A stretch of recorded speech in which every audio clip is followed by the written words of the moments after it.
இஸ்ரேலுடைய பிரதமர் பெஞ்சமின் நெத்தன்யாகு ஹங்கேரிக்கு நாளைய தினம் புதன்கிழமை பயணிக்க இருக்கிறார் என்கிற செய்திகள் வெளியாகிக் கொண்டிருக்கிறது. கத்தார் உண்மையிலேயே செய்தி எடுப்பதற்கு பணம் கொடுத்ததா அல்லது கத்தாருடைய ஒரு நிறுவனம் பணம் கொடுத்ததா, கத்தார் தொடர்பாக நடந்த இந்த விவகாரங்கள் இன்னும் ஒரு வெளிப்படையான செய்தியாக இல்லாமல் இருக்குது. ஆயத்துல்லா அலி காமனி டொனால்ட் ட்ரம்புக்கு சிம்ம சொப்பனமான ஒரு பதிலடியை கொடுத்திருக்கிறார். குறிப்பாக இன்றைக்கு பதிவாகி இருக்கிற காசா கொடுத்த செய்திகள் மிக மிக கவலையை உண்டாக்கக்கூடிய செய்திகளாக இருந்தாலும்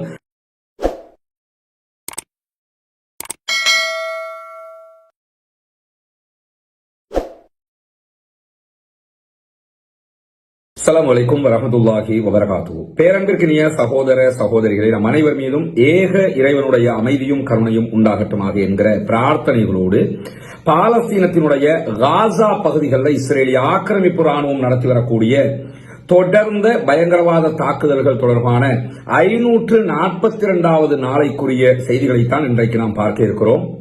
இன்றைய நாளை பொறுத்தவரையில் நமக்கெல்லாம் தெரியும், காசாவில் புனிதமிக்க நோன்பு பெருநாள் கொண்டாடப்பட்டு 2வது நாளாக இருக்கிறது. காசா அல்லாத பல நாடுகளிலும் இன்றைக்கு நோன்பு பெருநாளுடைய தினமாக இருக்கிறது. இந்த நிலையில இன்றைய தினம்தான் ஈரானும் புனிதமிக்க நோன்பு பெருநாளை கொண்டாடி இருக்கிறார்கள் என்கிற செய்திகளையும் இங்கே நாம் புரிந்து கொள்ள வேண்டியிருக்கிறது. காரணம் என்னன்னா, இன்றைய தினம் நோன்பு பெருநாள் உரையிலே ஈரானுடைய ஆன்மீக குருவாக ஷியா ஆன்மீக போஷகராக கருதப்படுகிற ஆயத்துல்லா அலி காமனி அவர்கள் ஒரு முக்கியமான அறிக்கையை அமெரிக்காவுக்கு எதிராக வெளியிட்டிருக்கிறார். அது என்ன என்பதையும் பின்னால் நாம் பார்க்க இருக்கிறோம். அதே நேரம் இன்றைக்கு பதிவாகி இருக்கிற காசா குறித்த செய்திகள் மிக மிக கவலையை உண்டாக்கக்கூடிய செய்திகளாக இருந்தாலும் பாலஸ்தீன விடுதலை அமைப்பு தாக்குதல்களை ஆரம்பித்திருக்கிறது என்கிற செய்திகளும் இன்றைக்கு பதிவு செய்யப்பட்டிருக்கிறது. இன்றைய தினம் வெளியாகி இருக்கக்கூடிய மிக முக்கியமான செய்திகள், கடந்த 48 மணி நேரங்களுக்குள்ளாக 2 நாட்களுக்குள்ளாக சுமார் 80 பேர் காசா பகுதிகளிலே கொல்லப்பட்டிருக்கிறார்கள், ஷஹீதாகி இருக்கிறார்கள். பெருநாள் தினம், பெருநாளைக்கு அடுத்த தினம் 2 நாட்களுக்குள்ளாக 80 பேர் கொல்லப்பட்டிருக்கிறாங்க, ஷஹீதாகி இருக்கிறாங்க. சுமார் 305 அப்பாவிகள் படுகாயம் அடைந்திருக்கிறார்கள் என்கிற செய்திகள் பதிவு செய்யப்பட்டிருக்கிறார். அதே நேரம் இன்றைக்கு நார்த் காசா பகுதிகளில் இஸ்ரேல் நடத்திய தாக்குதல்களில் 2 சகோதரர்களும், சென்ட்ரல் காசா பகுதிகளில் 2 சகோதரர்களும், ஜபாலியா பகுதிகளில் 3 சகோதரர்களும் கொல்லப்பட்டிருக்கக்கூடிய அதே நேரம் மவாசி கேம்ப், காசாவினுடைய மவாசி கேம்ப்ங்கிறது ரொம்ப பாதுகாப்பான கேம்ப் என்று சொல்லுவாங்க. அந்த கேம்ப் மேலையும் இன்னைக்கு தாக்குதல்களை நடத்தி இருக்கிறார்கள். அதிலே 3 பேர் கொல்லப்பட்டிருக்கிறார்கள். கான் யூனிஸ் பகுதிகளில் 3 சிறுவர்கள் உட்பட 7 பேர் கொல்லப்பட்டிருக்கிறார்கள். தெற்கு காசாவிலே 2 பேர் கொல்லப்பட்டிருக்கிறார்கள். மொத்தமாக 40க்கு மேற்பட்டவர்கள் கொல்லப்பட்டிருக்கிறார்கள், ஷஹீதாகி இருக்கிறார்கள் என்கிற கவலைக்குரிய செய்திகள் இன்றைக்கு வெளியாகி இருப்பதை நம்ம பார்க்க முடிகிறது. இதே நேரத்தில் நமக்கெல்லாம் தெரியும், இஸ்ரேலுக்கு எதிராக தொடர்ந்து செயல்பட்டு வரக்கூடிய ஒரு அமைப்பு தான் ஹிந்த் ரஜப் ஃபவுண்டேஷன் என்கிற அமைப்பு. பெல்ஜியத்திலிருந்து செயல்பட்டு வர்றாங்க. இந்த அமைப்பை பொறுத்தவரை ஹிந்த் ரஜப் என்கிற அப்பாவி குழந்தை காசாவிலே கொல்லப்பட்டது, ஷஹீதாக்கப்பட்டது, 8 வயசு பிள்ளை. அந்த பிள்ளையினுடைய பெயர்ல உருவாக்கப்பட்ட ஒரு ட்ரஸ்டாக இருக்கிறது, ஃபவுண்டேஷனாக இருக்கிறது.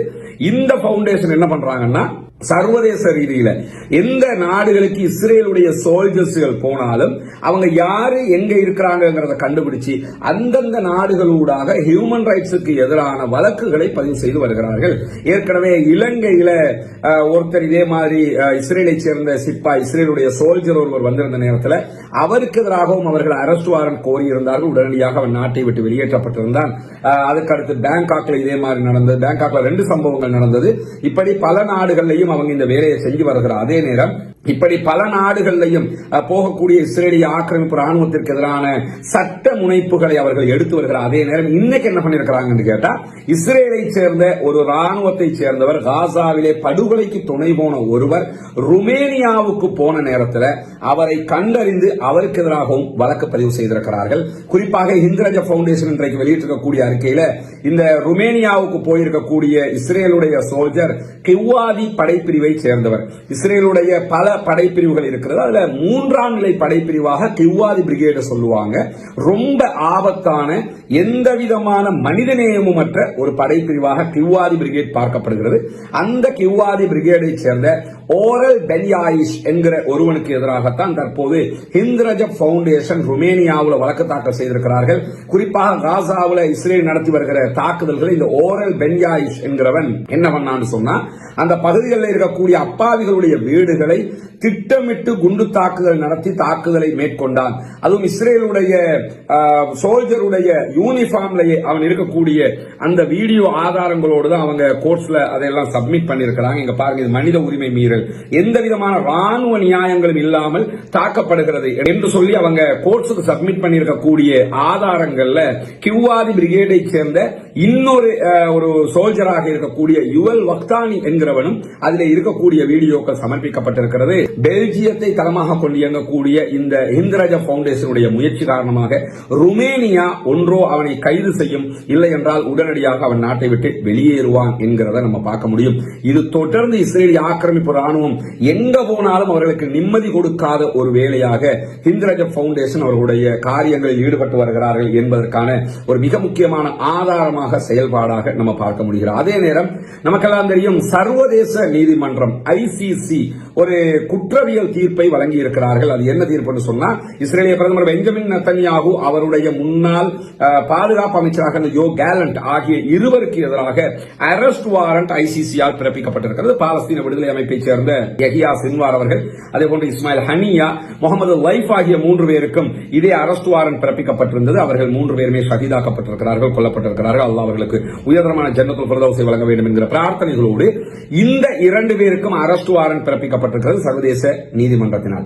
இந்த நிலையில தான் இஸ்ரேலுடைய பிரதமர் பெஞ்சமின் நெத்தன்யாகு ஹங்கேரிக்கு நாளைய தினம் புதன்கிழமை பயணிக்க இருக்கிறார் என்கிற செய்திகள் வெளியாகி கொண்டிருக்கிறது.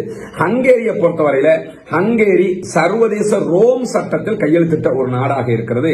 ரோம் லாவுல யாரெல்லாம் கையெழுத்திட்டு இருக்கிறாங்களோ அந்த நாடுகள் ICC தீர்ப்பை கடைபிடிக்க கடமைப்பட்டிருக்கிறாங்க. அந்த அடிப்படையில் சரியாக இருந்தால் ஹங்கேரிக்கு இஸ்ரேலிய பிரதமர் பெஞ்சமின் நெத்தன்யாகு போகக்கூடாது, அவரை அந்த நாடு வரவேற்கவும் கூடாது. ஆனா ஹங்கேரியினுடைய பிரதமர் என்ன பண்றாருன்னா, வம்படியாக நீங்கள் எங்கள் நாட்டுக்கு வர வேண்டும், நாங்கள் இந்த சட்டத்தை புறக்கணிக்க போறோம் அப்படின்னு சொல்லி அவர் அழைச்சிருக்கிறாரு. இருந்தாலும் ஹங்கேரிக்கு செல்லக்கூடிய அவர் கைது செய்யப்பட வேண்டும், அவருக்கு எதிராக நடவடிக்கை எடுக்கப்பட வேண்டும் என்று சொல்லி இன்றைக்கு பல அமைப்புகளும் கோரிக்கை விடுத்திருக்கிறார்கள். அம்னஸ்டி இன்டர்நேஷனலே இன்றைக்கு ஒரு அறிக்கையில அவரை கைது செய்யுமாறு கோரியிருக்கக்கூடிய செய்திகளும் பதிவு செய்யப்பட்டிருக்கக்கூடிய அதே நேரத்தில் நமக்கு தெரியும், ஷின்பத்தினுடைய தலைவர் பதவி நீக்கம் செய்யப்பட்டிருந்தார் பெஞ்சமின் நெத்தன்யாகுவினுடைய அரசாங்கத்தினால, அமைச்சரவையினால. ஷின்பத்ங்கிறது இஸ்ரேலுடைய உள்நாட்டு உளவு பிரிவாக இருக்கிறது. சர்வதேச உளவு பிரிவாக அவங்க மொசாது வச்சிருக்காங்க. மொசாது தான் பெரும்பாலும் எல்லாருக்கும் ஃபேமஸ் ஆக இருக்கும். உள்நாட்டுக்குள்ள இருக்கக்கூடிய விவகாரங்களை கையாளக்கூடிய உளவு பிரிவாக இருப்பது ஷின்பத். இந்த ஷின்பத்தினுடைய தலைவர் பதவி நீக்கம் செய்யப்பட்டிருந்த அதே நேரத்தில் இஸ்ரேலுடைய உயர் நீதிமன்றம் அந்த பதவி நீக்கத்துக்கு இடைக்கால தடை விதித்திருக்கிறது. இருந்தாலும் இன்றைய தினம் பெஞ்சமின் நெத்தன்யாகு என்ன பண்ணிருக்கிறார் சொன்னா, முன்னாள் கடற்படை தளபதியாக இருந்த ஓய்வு பெற்ற வைஸ் அட்மிரல் எலி ஷர்விட் என்கிறவரை இன்றைக்கு இஸ்ரேலுடைய ஷின்பத்தினுடைய தலைவராக நியமித்திருக்கிறார். இருந்தாலும் இந்த நியமனத்திற்கு ஒரு பின்னணி இருக்கிறது. இவ்வளவு நாளா நம்மளும் இந்த செய்திகளை தொடர்ந்து சொல்லி வர்றோம். எதுக்காக ஷின்பத்தினுடைய தலைவர் நீக்கப்படுகிறார் என்று. ஷின்பத்தினுடைய தலைவர் தொடர்ந்து காசா விவகாரத்தில் அவங்க ஒரு தனி நாடாக பாலஸ்தீனத்தை விட்டு போயிடணும், நம்ம தொடர்ந்து சண்டை பிடிச்சிட்டு இருக்க முடியாது என்கிற ஒரு எண்ணம் கொண்டவர். அதுவும் அவர் நீக்கப்படுவதற்கு ஒரு காரணமாக இருந்தது என்கிற செய்திகளுக்கு மத்தியில் இன்றைக்கு மிக முக்கியமான காரணம் என்ன என்பதும் வெளியாகி இருக்கிறது. அது மிக முக்கியமான காரணமாக சொல்லப்படுறது என்னன்னு சொன்னா, பெஞ்சமின் நெத்தன்யாகுவினுடைய அலுவலகத்தை சேர்ந்த பெஞ்சமின் நெத்தன்யாகுவினுடைய பிரதமர் அலுவலகத்தில் இருக்கக்கூடிய மிக முக்கியமான 2 பேர் திங்கட்கிழமை கைது செய்யப்பட்டிருக்கிறார்கள். இந்த விவகாரத்தோட ஒட்டி எதுக்காக கைது செய்யப்பட்டிருக்கிறாங்கன்னு சொன்னா, இஸ்ரேலுக்குள் நடக்கக்கூடிய மிக முக்கியமான ரகசியங்களை பெஞ்சமின் நெத்தன்யாகுவினுடைய அனுமதியோடு அவர்கள் கத்தாரினுடைய மிக முக்கியமான ஊடகங்களுக்கு விற்பனை செய்து வருமானம் ஈட்டுகிறார்கள் என்கிற குற்றச்சாட்டில் தான் அவர்கள் கைது செய்யப்பட்டிருக்கிறார்கள். இஸ்ரேலுடைய மிக பிரபலமான பத்திரிகைகளில் ஒன்றாக இருக்கக்கூடிய ஹாரெட்ஸ் பத்திரிகை தான் இந்த ரகசியத்தை வெளியே கொண்டு வந்திருக்கிறாங்க. வெளிநாட்டு முகவர்களோடு தொடர்பு கொண்டிருந்த குற்றச்சாட்டு, லஞ்சம் வாங்கிய குற்றச்சாட்டு, மோசடி பண்ணிய குற்றச்சாட்டு, நம்பிக்கை மீறல், பண மோசடி, இந்த மாதிரியான பல குற்றச்சாட்டுகள் இந்த 2 அலுவலகர்கள் மீது, 2 அதிகாரிகள் மீது சுமத்தப்பட்டிருக்கிறது. இந்த 2 பேருமே கத்தார் வழியாக பணம் பெற்றிருக்கிறார்கள் என்றுதான் சொல்லப்படுகிறது. அந்த பிரபலமான ஊடகம் என்னங்கிற செய்திகள் வெளிவரல. ஆனாலும் இஸ்ரேலுக்குள்ள இருக்கக்கூடிய மிக முக்கியமான செய்திகளை கத்தார் பிரதமர் அலுவலகத்தில் இருக்கக்கூடிய ரகசிய செய்திகள் அவங்க இப்படி எடுத்துக் கொண்டிருக்கிறார்கள் என்கிற குற்றச்சாட்டு முன்வைக்கப்பட்டிருக்கு. இந்த குற்றச்சாட்டை விசாரணை செய்து கொண்டு வந்தது ஷின்பத்தினுடைய தலைவர் தலைமையிலான அந்த குழுதான். எனவே ஷின்பத்தினுடைய தலைவராக இருந்த ரோனன் பென் அவர்கள் தொடர்ந்து தலைவராக இருந்தார் என்று சொன்னா அவரை வச்சுக்கிட்டு இந்த விசாரணையில பெஞ்சமின் நெத்தன்யாகும் சிக்கிடுவார் என்கிற ஒரு பயத்துல தான் அவர் தற்போது பதவி நீக்க செய்யப்பட்டு புதிய கடற்படை அட்மிரல் தளபதியாக நியமிக்கப்பட்டிருக்கிறார் என்கிற செய்திகளும் இன்றைக்கு வெளியிடப்பட்டிருக்க. எது எப்படி போனாலும் அவர்களுடைய உள்நாட்டு விவகாரம் மிக முக்கியமான ஒரு பிரச்சனைக்குரியதாகவே மாறிக்கொண்டிருக்கிறார். அதே நேரம் கத்தார் ஏன் இப்படியான ஒரு தலையீட்டை செய்கிறது என்கிற ஒரு கேள்வியும் இல்லாமல் இல்லை. ஒரு மூடு மந்திரமாக இருக்கக்கூடிய ஒரு செய்தி என்னன்னு கேட்டா, கத்தார் உண்மையிலேயே செய்தி எடுப்பதற்கு பணம் கொடுத்ததா அல்லது கத்தாருடைய ஒரு நிறுவனம் பணம் கொடுத்ததா, கத்தார் தொடர்பாக நடந்த இந்த விவகாரங்கள் இன்னும் ஒரு வெளிப்படையான செய்தியாக இல்லாமல் இருக்குது.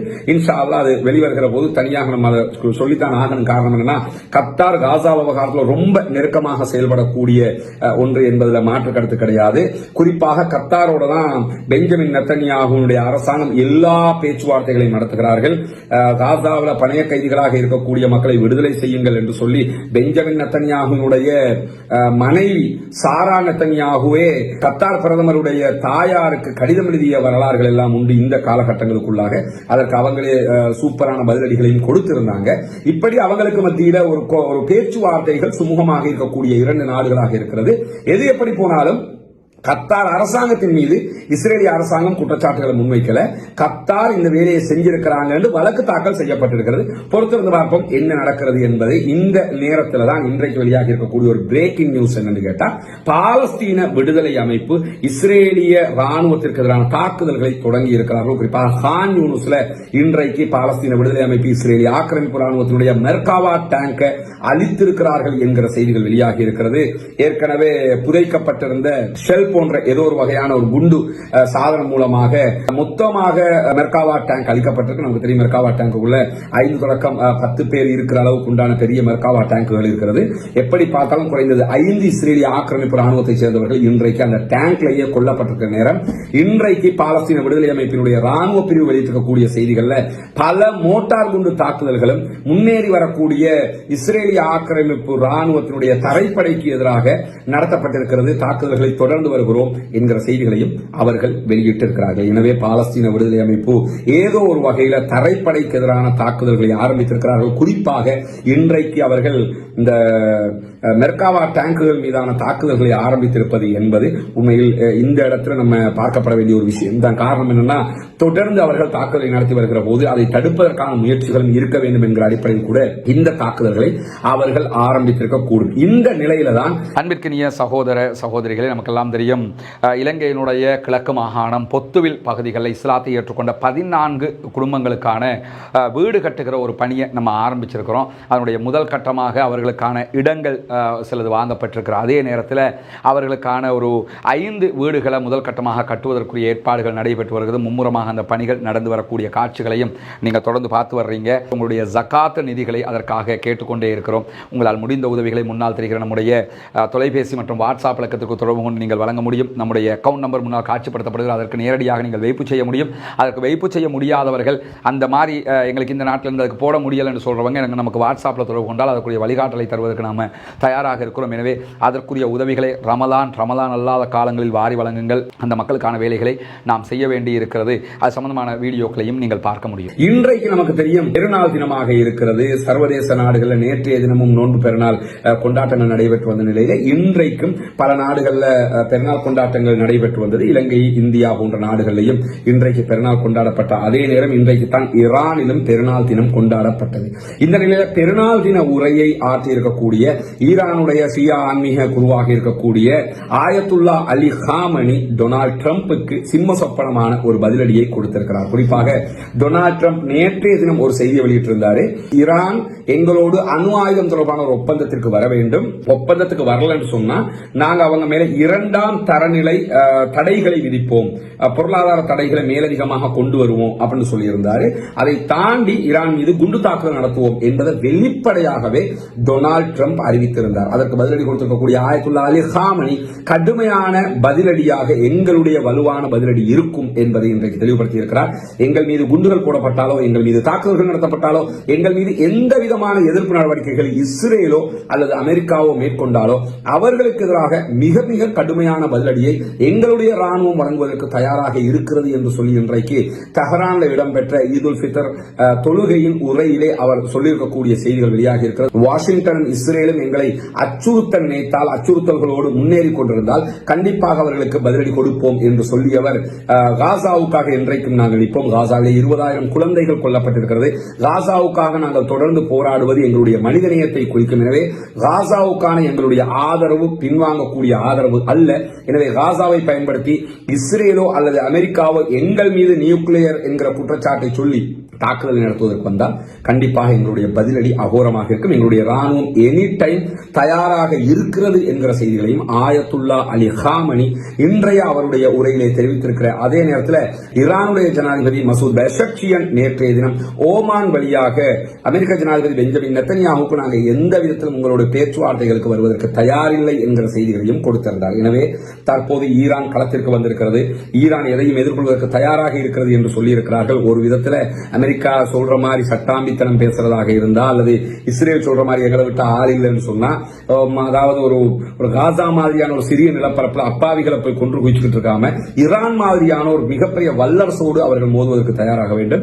அப்படி மோதினால் அவர்களுடைய பலம் என்ன, பலவீனம் என்ன என்பதை இந்த உலகு கண்டுகொள்ளும். அதே நேரம் இன்றைக்கும் யுஎஸ் உடைய படைகள் யமன்ல இருக்கக்கூடிய ஹூதிகள் மேல தாக்குதல் நடத்தியிருக்கிறாங்க. ஹூதிகளுடைய அல் மசீரா தொலைக்காட்சி வெளியிட்டிருக்கக்கூடிய செய்திகளை 3 அப்பாவிகள் இன்றைக்கு கொல்லப்பட்டிருக்கிறார்கள். சனா யமனுடைய தலைநகரம் மீதும் இன்றைக்கு தாக்குதல்களை நடத்தியிருக்கிறது அமெரிக்க படைகள் என்கிற செய்திகளுக்கு மத்திய அமெரிக்காவுடைய படைகளை எதிர்த்தும் நாங்கள் இன்றைக்கு தாக்குதல்களை நடத்தியிருக்கிறோம் என்று யமனுடைய ஹூதிகள் படைப்பிரிவு சொல்லியிருக்கிறது. ஆனால் என்ன தாக்குதல்கள் இன்றைக்கு நடத்தப்பட்டது என்பதை அவர்கள் விரிவாக சொல்லவில்லை. எது எப்படி போனாலும் அவர்களும் பதிலடி தாக்குதல்களை தொடர்ந்து நடத்தி கொண்டிருக்கிறார்கள். இன்றைக்கு வெளியாக இருக்கக்கூடிய மிக முக்கியமான செய்திகளாக இந்த செய்திகளை தான் நம்ம பார்க்க முடிகிறது. எனவே பாலஸ்தீன மக்கள் தொடர்ந்து உணவில்லாமல் கஷ்டப்படுகிறார்கள். அவர்களுக்கு எந்த விதமான உதவிகளும் உள்ளே நுழையவில்லை என்கிற நிலையில இஸ்ரேலையும் இந்த யுத்தத்தை நிறுத்துங்க என்கிற தொடர் ஆர்ப்பாட்டங்கள் நடைபெற்றே வந்து கொண்டிருக்கிறது. எனவே பாலஸ்தீனம் வெற்றி பெற வேண்டும், பாலஸ்தீனம் சுதந்திரம் அடைய வேண்டும், பாலஸ்தீன மக்கள் நம்மை போன்ற நிம்மதியானவர்களாக மாற வேண்டும் என்பதுதான் நம்முடைய உயரிய பிரார்த்தனையாக இருக்கிறது. பொறுத்திருந்து பார்ப்போம் என்னவெல்லாம் நடக்கிறது என்பதை. பாலஸ்தீன மக்களுக்கான இந்த நம்முடைய குரலும் ஓங்கி ஒழிக்க வேண்டும். ஜனநாயக ரீதியாக அந்த மக்களுக்காக குரல் எழுப்புவோமாக. வாஹிர் தஅவானா அல்ஹம்துலில்லாஹி ரப்பில் ஆலமீன்.